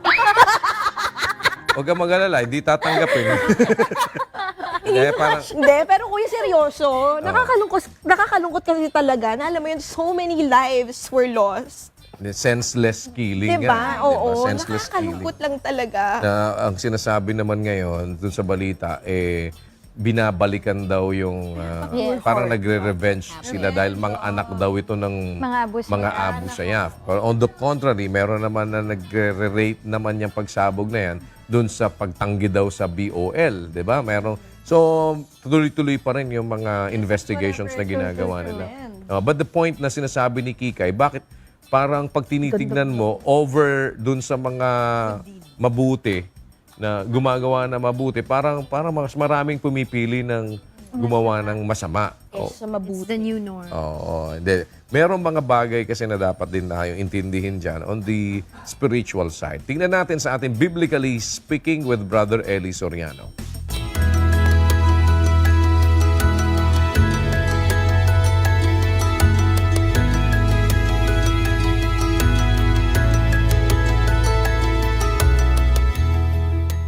Sa iba, mas convenient yung gumawa ng masama, kaya mas maraming masama. Alam mo kung bakit ganito yung kasi. Gumawa ka ng isang cabinet kung ikaw ay isang anluwage o karpintero, lilihahin mo yon, kakatamin mo, tapos papako mo, tapos lilihahin mo, tapos gagawin mo, lalagyan mo pa ng ng mga tornilyo, ng mga bisagra, pagkatapos lagyan mo pa ng salamin, tapos pininturahan mo, kaya binarnisan mo. Siguro sa linggo bago mo natapos eh. Pero meron dumating na inggit, kumuha ng palakol, pinagwawasak. Wala pang medya ora yung wasak na yun eh. Kaya mas madaling gumawa ng masama kaysa sa mabuti. At ang paggawa ng mabuti, it takes time. It takes effort, moral determination para gumawa ka ng mabuti. Pero yung masama, walang prinsipyo yung masama. Kahit saan mapunta, pwede eh. Kaya yun ang nag-i-explain, mas mahirap gawin ang mabuti kaysa sa masama. Kaya ang nangyayari, ang mga tao nahihilig gumawa ng masama. Yun. Di ba mas madaling magnakaw kaysa maghanap buhay? Pag nagnakaw ka, pag nakatsyempo ka, 4 na milyon. Pero masama yun. Mas madaling gawin ang masama kaysa sa mabuti. Kaya mas marami ngayon ang masama kaysa sa mabuti kasi yung iba ayaw mahirapan. Ganun yon, kapatid. Basahin natin. Sa 3:19 ng Juan, ganito nakasulat. At ito ang kahatulan, na naparito ang ilaw sa sanlibutan at inibig pa ng mga tao ang kadiliman kaysa ilaw, sapagkat masasama ang kanilang mga gawa. Sapagkat ang bawat isa na gumagawa ng masama ay napopuot sa ilaw at hindi lumalapit sa ilaw upang huwag masaway ang kanilang mga gawa. Ayun, maliwanag yan, Merong mga taong masasama, kaya mas marami sila, ayaw kasi nilang masaway eh. Pero kung papasaway lang ang tao, hindi tayo magiging masama kung papasaway tayo. Ayaw kanila lumapit sa ilaw upang huwag masaway ang kanilang gawa. Yun ang aking masasabi sa'yo, kapatid. Sa tanong mo, bakit mas maraming masama? Kasi mas madaling gawin ng masama kaysa sa mabuti.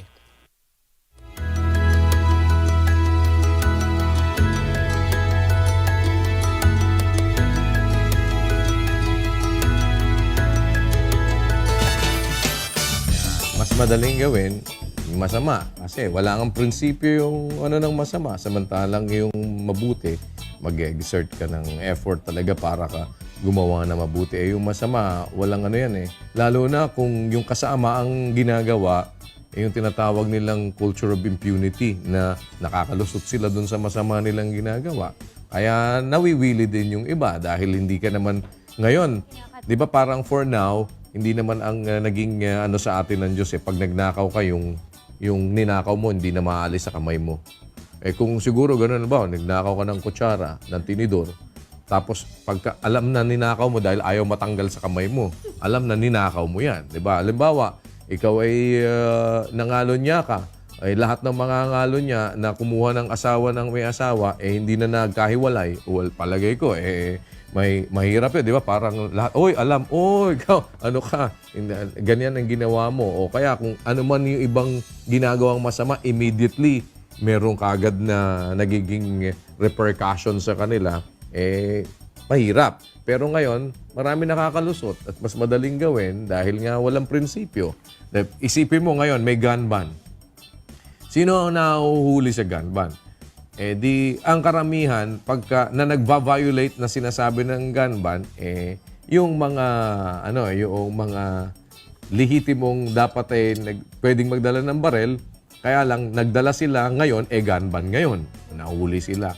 Eh kasi yun namang mga kriminal, nagdadala ng barel yan, walang lisensya, kahit walang gun ban. Diba? Ngayon, hindi na paghuhuli. Di ba parang, kaya ganun ang nangyayari. Ang loose firearms ngayon napakarami. Pagka may gun ba na ganyan, medyo nagkakaroon ng may nahuhuling pang ilan-ilan. But just the same, yung paggawa na masama, ganun ang mas madali. Kaya mas maraming na-indulge. Tapos, one time, big time. Hindi siya nagtrabaho. Imagine mo, ninakaw niya lang yung pinagtrabahuhan ng kapwa-tao niya. Di ang dali-dali. Hindi siya nahirapan. Mayaman kagad siya. Pera ng taong bayan. Ha? Kasi wala nang kakainin ng mga anak ko. Parang, pag nahuli. I Ganon, think pag it doesn't nahuli. make sense or the end, for me, the end does not justify, should not justify the means. Ganon nga ang nangyayari ngayon. Yan ang tuloy-tuloy pala yung ating mass indoctrination. So, sa January 30, which is tomorrow, 29 na ngayon, di ba? Bilis. Ang tuloy-tuloy po ang ating live mass indoctrination sa lahat ng ang dating daan coordinating centers nationwide. Ang ating namang verse of the day ay nasa Philippians 4:6. Do not be anxious about anything, but in everything by prayer and supplication with thanksgiving, let your request be made known to God. Huwag kayong mga balisa sa anumang bagay, kundi sa lahat ng mga bagay sa pamamagitan ng panalangin at daing na may pagpapasalamat ay ipakilala ninyo ang inyong mga kahilingan sa Diyos. Yan. Pwede kayong mag-download ng ating application, ang Omega Digi Bible. Pwede nyo pong i-download sa iOS. Libre lang naman yan. Kung ano man translation na gusto ninyo sa iOS at sa Android, pwede nyong i-download. Kanina, ina-Alaska ako ng mga... Nagla-live ako sa Instagram. Ina-Alaska ako ng mga nasa Instagram. Kasi sinisilip kong ganun yung ano... Di ba maliliit yung mga comments, no? Di nakaganyan ako. Naka-on cam ako. Nakaganyan ako. Sabi sa akin naman ng isa nag-comment, nagpapa-cute ka ba, kuya? Sabi mo, cute na ako. Kasi pinapaliit mo yung mata mo. Next. Pag paano to? Cute na cute. Ayan. Kaya nga ang kasunod niyan, di ba? Ang kasunod niyan, ang ating verse of the day was brought to you by Cute Omega Digi Bible, powered by Vision 10. Dapat gumagano ka. Pinapalaki naman yung mata niya. Nagpapakit, Kuya, pinapalaki si yung Angel mata. parang hiyang-hiya. Hindi, di naman. Tuwa. Aliw na aliw. Doc Ja! Yes! Ano ba pag-usapan natin?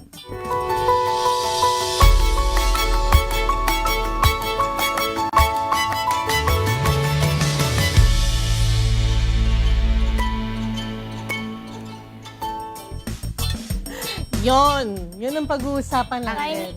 Back pain. Oo. Ako, matagal na ako Ayan, nagpa-back pain. merong kanina may Sa nagtatanong lower. yung lower back pain. Lower back Diba? pain. Actually, yun nga, last week kinausap ko si Kuya. Sabi ko, Kuya, gusto kong ibalik yung katulad ng dati kong dinidiscuss. Yung may topic ba kayong gustong ipa-discuss or yung maisip ko na parang common, parang mas kumaga applicable, mas relatable. Sabi niyo, sige, kung ano yung sa tingin mo mas okay. So, kagabi, kahapon ng umaga, habang naghahanap, sabi ko, ano kayang topic di-discuss ko? Sabi ko, ay, balikan natin yung back pain kasi napakarami talagang tao na in essence, nagko-complain or nagtatanong tungkol sa mga back pain na ganyan. Tapos naggagawa sila ng kanya-kanya nilang hinuha. Hindi, Minsan nag-google. pagka... Oo, di ba? Saglit po, pwede pong pakitranslate. Oh my gosh, hindi alam yung hinuha. Gumagawa sila ng kanya-kanya nilang interpretation kung bakit... Hinuha? Kasi naman hinuha. Anong hinuha? Yung parang ano nila, sarili nilang interpretasyon at palagay, parang palapalagay nila. Hinuha nila yung kanilang palapalagay. Ayan, ito. So, ang nakita ko kahapon na I think relatable would be, what is the impact of back pain over time? Kasi kumbaga parang, okay, we have to admit, all of us, once in our lifetime at least, Sumasakit ng balakang. masakit yung likod. Oo, or Hindi, iba yung likod sa balakang. oo. Iba yung lower back, Yes, diba? kuya, balakang is not back. Pero yung lower... Balakang is hip. pero yung lower back, Likod. ibabang likodan. Oo. Yung pinakababang bahagi ng likod. Ibabang bahagi ng likuran. Kasi pag sinabi mong balakang, hips. Hips. Oo, hip yung So, ibabang bahagi ng ng likuran. likod. Oo. So yan, makita natin nun sa picture na pinopost. Kasi iba sabi, baka may sakit ka sa bato. Yes, yan very common sinasabi, may sakit sa bato. Pero iba kasi yung quality ng may sakit sa bato or kidney stone. Yung kidney stone, ang pain niya colicky eh. Yung parang papitik-pitik na ganyan na ang iba yung klase ng sakit. Yung lower back pain, karaniwan, yung pain niya localized dun sa babang bahagi ng likod. Tapos, yung pain niya related sa movement. So, minsan may isang movement na pag ginalaw mong konti, masakit siya. Pag nakapahinga, hindi siya masakit. Or, napapansin ng mga tao, over a span of time, lalo na ito yung mga nagtatrabaho sa yung desk job ba. So kapag nasa harapan sila ng computer, ganun, sa umaga okay sila. So pag nakapahinga sila sa gabi, okay sila. Pagdating sa hapon, ayan na, masakit na naman yung likod nila. So ngayon yung question is, ano ba yung impact ng back pain over time? Does it just go away or should I be concerned about it? Should I be worried about it? Diba? So dun sa Canada, nakahanap sila meron silang study na ginawa. Yung study is participated by 12,782 patients. And the study was done for 17 years. So ang ganda, from 1994 to 2011, tiningnan nila. So lahat ng population. Throughout that 17-year period, nalaman nila na 45.6% of the participants reported at least one instance of back pain. So yung sinasabi ko kanina, almost lahat tayo dito at one part of our time, nagkakaroon ng back pain. And they found out na may 4 na category sila dun sa back pain. Yung persistent, which was reported by 18%, developing, which was reported by 28.1%, occasional, which was reported by 33.4%, and recovery from back pain, which was reported by 20.5%. So kung titingnan mo yung 4 na to, pinakamarami occasional. So very common talaga yung back pain na which is muscular in origin, which is what most or majority of the people would experience. Hindi nila tinignan dito kung ano yung diagnosis ng mga pasyente, pero ang tinignan lang nila is what happens over time. And in that span of period nga, nalaman nila na mas madami, yung occasional lang talaga yung pain. And they found out na 1 in 5, 1 in 5 lang ang nagpa-persist na pain. Okay. 1 in 5 lang yung kailangan ng further treatment. Because most of the time, over time, kahit walang ginagawa, nawawala yung back pain. So, which is still what's already in the literature na only about 20% of patients with back pain would have back pain that would actually need surgical management or would need additional management. Apart from i-rest mo siya, i-warm compress mo siya.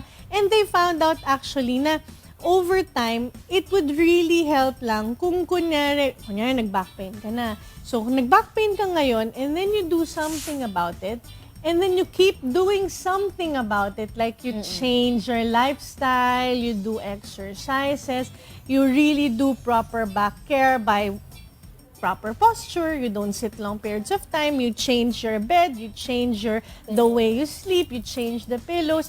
Kapag ganun, talagang hindi siya nagiging persistent. So no matter what it is, it's really going to resolve on its own most of the time. But syempre, you have to do something about it because if you keep doing that thing which you identified which causes your back pain, kasi most of the time, pasyente mismo magsasabi, Dok, pag matagal ako nakaupo, nafe-feel ko siya eh. Hindi, wag ka tumagal. Hindi, wag ka matagal umupo. Sabi ni Angel. Which is true, di ba? Kasi moving your muscles would actually help it na hindi magkaroon ng spasms. Kasi kapag So hindi para sila lang may yan, posisyon, para lang yan yung, pagka kumakain po ako ng saging, sumasakit ang tiyan ko. Ano po gagawin ko? hindi wag ka kumain Huwag sa... kang kumain ng saging. Parang yung sinasabi mo kasi dito, yung mga practices natin Correct. and habits natin na ayaw natin baguhin, na nalalaman naman natin na yun ang cause. Yes. Diba parang kasi kahit ako guilty din ako minsan sa ganyan. Why? Alam ko na itong kamang hinihigaan ko, Hindi siya okay. hindi pagka yung hindi mo ganitong posisyon mo, the following day masakit yung likod mo. So ibig sabihin you have identified already na nagiging cause ng sakit ng likod mo yun. Kaya parang sinasabi mo, di wag mong gawin, hanap ka ng paraan.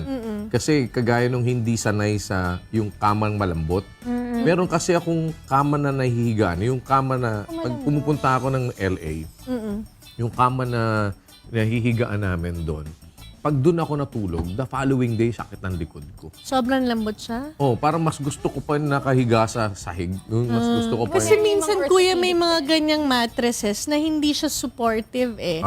It has to be firm.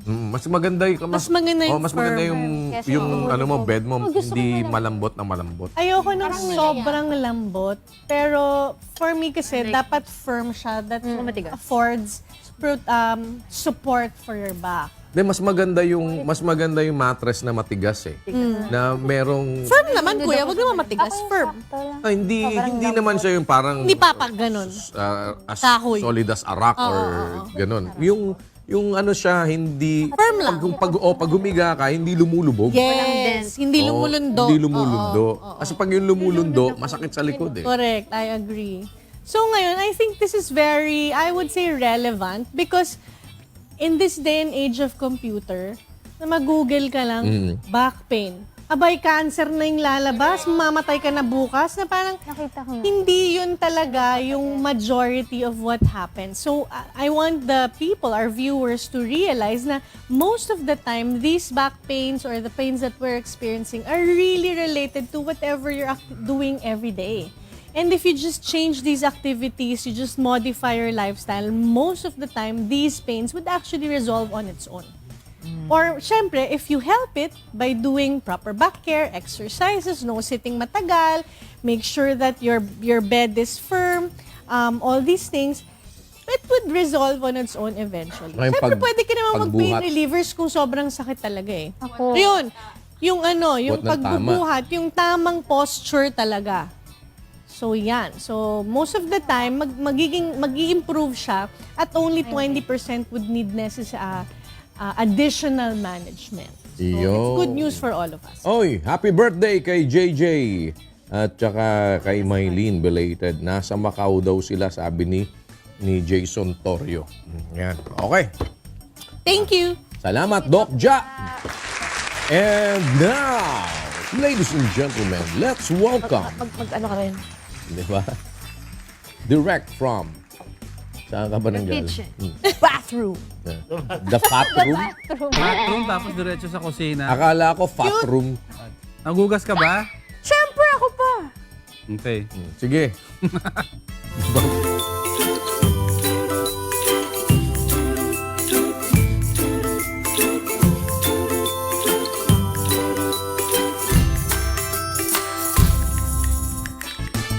Kaya akong... Ay, Ang saya-saya ko talaga, Tito Diego, ngayon. oo, kasi nandito si Chef Oo. Gion Rodton. Yung Nalala niyo siya? ating suki, si Delicacy. Kaya sa closing na lang doon yun. Oo. Oo. Pero nakikita ko rito, ang dami nating mga masasarap na pagkain. Thank you very much. Itong interesting to ha, kasi adobo pops. Yes ang po, gagawin. Ano ba adobo pops? Deep fried chicken lollipop siya. akala Drumstick ko- ang ginamit ko. Akala ko adobong lollipop. Akala ko nga nung una may adobo sa loob ng manok. Oo, pero iba pala yung version ni May adobo sa loob ng Chef manok? Gion, Adobo sa- di Tingnan ba? natin nga, ano yung Tingnan. ingredients natin? So yan, first of all, our ingredient, syempre yung ating 1/2 kilo of chicken drumstick yung ginamit natin. Pwede rin natin gamitin is yung wings naman na gagawin nating lollipops din. Tapos para sa ating coating, yung FEB natin, yung flour, egg, and breadcrumbs. Tapos sa pagluluto na po, bali after we fry it, yung ating chicken, deep fry natin yan, meron tayo sa side naman natin, yung ating sauce or yung pag-glaze natin is yung ating cooking oil, garlic, sasautay natin later yun. Tapos yung vinegar, soy sauce, brown sugar para may tamis yung ating adobo, and ground black pepper, laurel leaves, and yung slurry natin which is the cornstarch plus water. Yes po. Yun. Okay, game. Let's gawin na natin. Demo. Yan po. So first of all, ang ating gagawin lamang is yung coat natin yung ating chicken drumstick. Sa pag-chicken drumstick natin yan, pumakita po natin sa screen, kinakoat natin siya first of all ng ating all-purpose flour.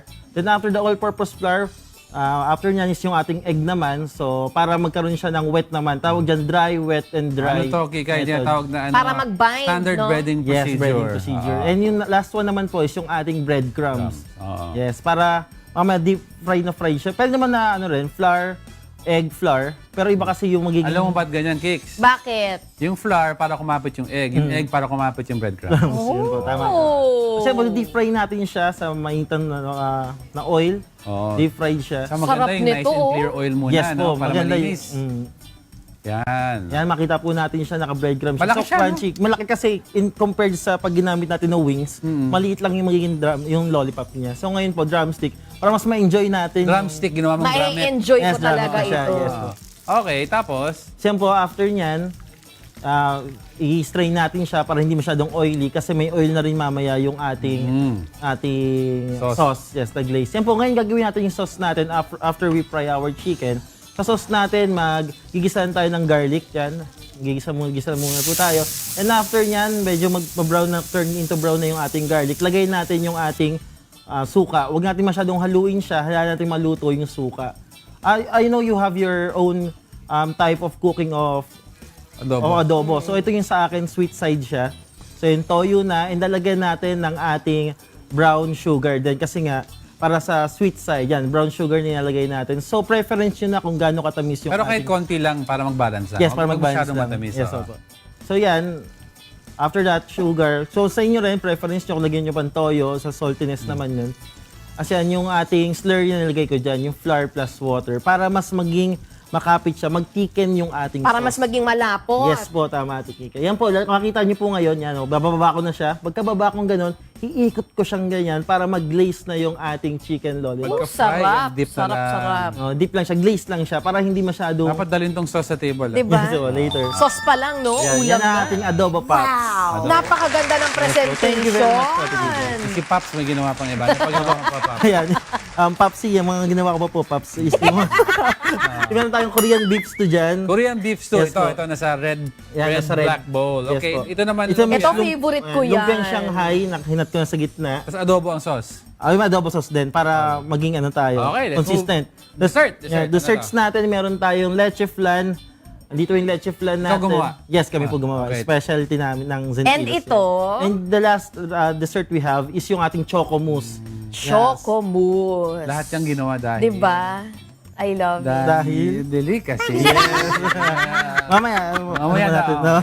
Ang saya, ang dami nating food today. Thank you very much. Yung mga contact Oo. number natin. Paano ka ba makokontak ng ating mga kasangbahay, Chef G yun? Yan po. So first of all, sa social media, you can contact my catering services, the Centillos Restaurant and Catering Services. So Centillos Restaurant Catering Services, we don't just cater events. We cater events, memories, and experiences. Yes! So choose Centillos, choose experience. Yes Iba po. talaga As in si sa Chef G Facebook yun. page natin, meron tayo pinopromote din yung aming promotion is yung mas madaling gawin yung mga recipes, which is in delicacy. Dahil sa delicacy, we're making the complicated recipes easier to do and easier to understand. Dahil sa delicacy, naniniwala kami na lahat ng mahirap kapag ating pinag-isipan at ating ginawa, delicacy. Nice one! Ay, nice one. Mabuhay talaga si Chef G yun. Ito contact number na lang po. Yes. Sa mobile number namin sa office namin is yung aming office is 0917-892-5625. 892-5625. Yes po. Maraming salamat. Thank you very much Chef G po. yun. Thank you. Thank you. Thank you po. Thank you. Sir Diego, thank you po. Thank you. Iba talaga kapag delicacy. Yes, ano? madali lang Thank po. you. Madali lang ginawa. Thank you po.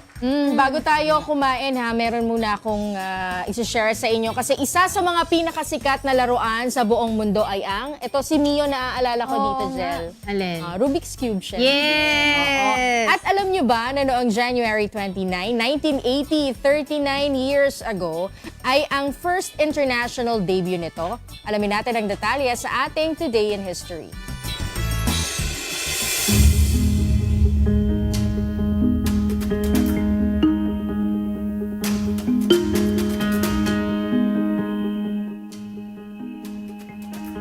January 29, 1980. Unang ipinakilala sa buong mundo ang Rubik's Cube. Ito ay isang 3D combination puzzle na naimbento noong 1974 ni Erno Rubik, isang Hungarian sculptor at architecture professor. Una itong tinawag bilang Magic Cube at sa kalaunan ay ipinangalan sa inventor nito at tinawag ng Rubik's Cube.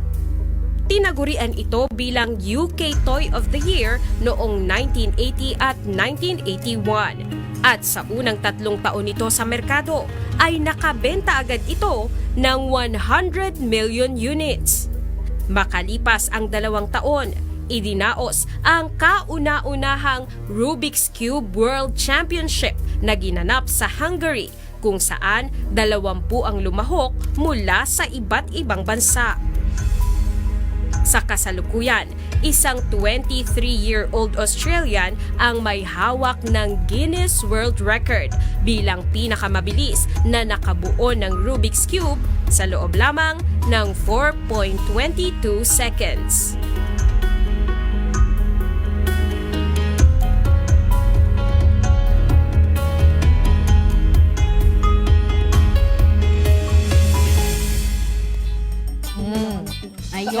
Considered ka daw na speed cuber pagka less than 6 seconds ay nabuo mo yung ano mo. Alam mo, never pa ako.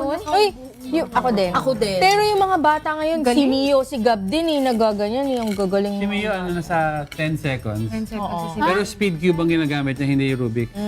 Iba-iba Mas mas madilim. Speed cubing kasi daw yung ginagamit ng mga pro pag mabilisan. Ang Rubik's kasi, ang sabi ni Mas Mio, mahigpit. pag amateur daw. Pero so ano ang difference nila? Mas mahigpit ang mas Rubik's. flexible ang speed cubing. Mas mabilis Mas yan. mabilis igalaw. I-manipulate. Saka, tinuturuan kami ni Mio dati, di ba, paano yung pag-manipulate nung Rubik's Cube. Kaya niya naka-blindfold Tapos yung ito, yung i-move mo lang. Ito, yung ito. Hindi ko siya maintindihan. Tapos sabi lang niya ang naaalala ko lang, kung ano yung color ng gitna, that should be the side color. Huwag mo na ililipat. Wag mo na ililipat. Hindi ko pa rin naintindihan Hindi Yun pa rin lang. natin Other than nagagawa. that, It's really weird. Kaya ako nagulat na lang talaga ako kay Mio. Oh, Magic Cube daw yung tawag dyan dati. Magic Cube. Hindi ko pa rin alam paano siya gawin. Magic Cube. Yun. Ipapaubaya ko na kay Naintindihan ko yung Mio. sinabi niya, pero Yun. hindi ko naintindihan Tama. paano siya gagawin. Good job. Okay, kain tayo. Okay, maraming salamat. Thank you. 39 years old na pala yan. Alin? May anin pa na naman. Yung Rubik's Cube. Ni what's his name? Imo Rubik. Rubik. Oo. Siya yung gumanon. Oh, wait lang. Wait lang. Gusto niya na manok. Ano Gusto ko ba? din ng manok. Go! Well, thank you so much sa Trend Salon. Located po sila sa ground floor, Times Square, Congressional Avenue Extension. Kung gusto niyo po magpa-hot oil, ganyan, magpa-spa, you may look for Leia at 0998-578-9478. Good morning, Mother Earth! Mother Earth! Good morning! Morning, Hi, Nanay Kay! Maria! Hi, Tatay Bertie! Belated happy anniversary sa amin ng asawa ko. Tsaka wait lang, advance happy 43rd anniversary sa parents ko sa 31. January 31. Maraming salamat kay Dr. Gina Chinky Garcia from My Skincare. Unveil yourself with the latest from Unveil Manila. You may visit them at 86 Esteban Abada Street, Loyola Heights, Quezon City, or you might call them at 0926-616-3877. Good morning, Mama Au, Papa George. Oy, si Nanay Maria, Nanay Leonie, Tatay Berting, si Gab, si Gwen, si Kate. Good morning. See ya in a bit.